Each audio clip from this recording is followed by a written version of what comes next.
Diyos ko mga kaibigan, muntik-muntikan na naman ako dito ma-aksidente sa walang disiplinang pagmumotor ng ng iba. Bigla-bigla lang sumulpot mga kaibigan. Naka-slow motion tong mga kaibigan. Wala pang helmet yan mga kaibigan. Tatawa pa. Ano ba naman yan? Dadamay ka pa sa aksidente. Ay, ako, Diyos ko po mga kaibigan.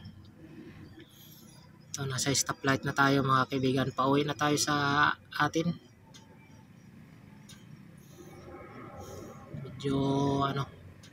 Medyo gabi na mga kaibigan.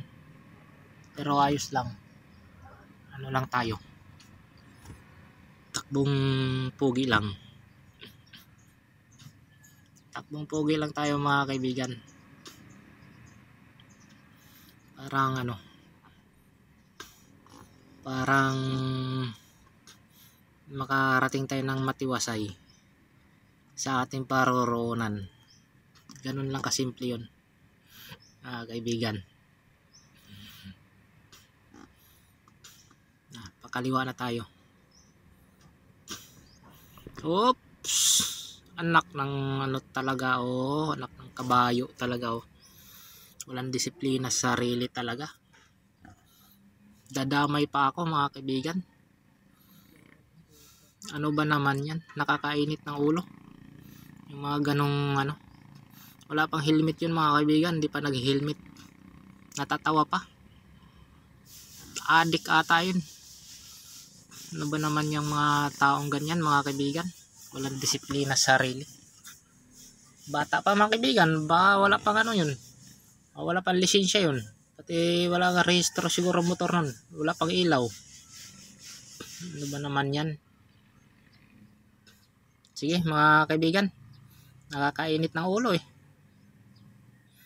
Imbis nga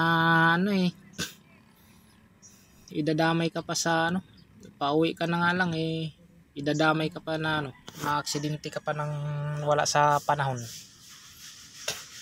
Kaya sa lahat ng kahit doble ingat tayo pag may mga ganyan ng mga rider, walang silbi yung pag-iingat natin dahil man daming pasaway, walang mga disiplina sa sarili. Sige mga kaibigan, nakakainit ng ulo yung mga to. Sige mga kaibigan, nandito na lang. Maraming salamat sa inyong lahat.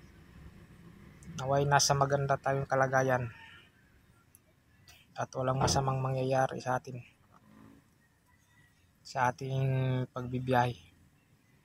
Kahit ganon, doble ingat pa rin. Parang iwas abala,